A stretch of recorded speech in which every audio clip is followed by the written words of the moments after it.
looks like they've gone from one side of the road to the other pretty much. Certainly a very big contact in the bodywork that was on that, but it's the left front wheel. Look in the background, under safety car, we've Japan. got a car rolling over on the main straight. In fact, there we are, just right below us. That car has gone. This is what happens in these. Well, look at the bodywork. You can see the car upside down, and all of a sudden, panic here on pit lane in Monterrey. Why or how that occurred? Hayanari, is it? It's Hayanari Shimoda. Yes, it is. It is Team It's the Japan. second time he's been upside down, John. Remember the accident he had in Australia? We certainly do. That was the most enormous accident. But how that car got in that context, we do again.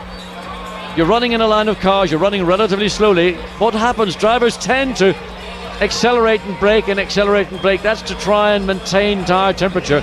And that probably was one of those circumstances where maybe Japan was accelerating at the same time the car he was directly ahead of, started to brake, so the two come together.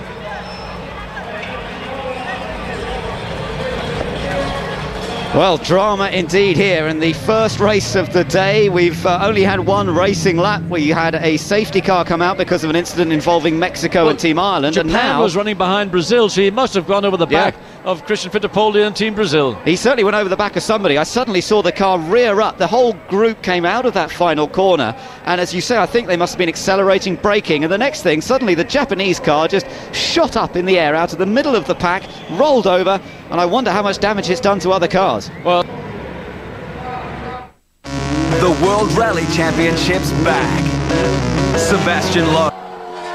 Well, this Mexican round of A1 Grand Prix has certainly started in pretty dramatic fashion. We've seen an incident that we didn't quite spot between Mexico and Team Ireland. I'm just watching, actually New Zealand's just going down the pit lane with its rear light trailing. They may well have been hit by this car of Japan. Have a look, John. This is what happened as they came out of that final corner. It all got a bit bunched up. Well, you see there's Brazil. Yes, it is. It must have been New Zealand, in fact. In fact, he clambered all over New Zealand. Somehow or other, he, on the previous lap on timing and scoring, should have been directly behind Brazil, but it appears that he was actually directly behind New Zealand, and it clambered all over the back from what we can see in that replay. There's the gap that appeared. Let's look at it again from a different perspective. Well, yes, it must have been New Zealand's car, but look how many times that's going over, 2.5, 3 times? That's incredible when you think at the speeds that they were doing. They're doing 80 miles, not even that, 60 miles an hour down there? Less, I would say, maybe 40.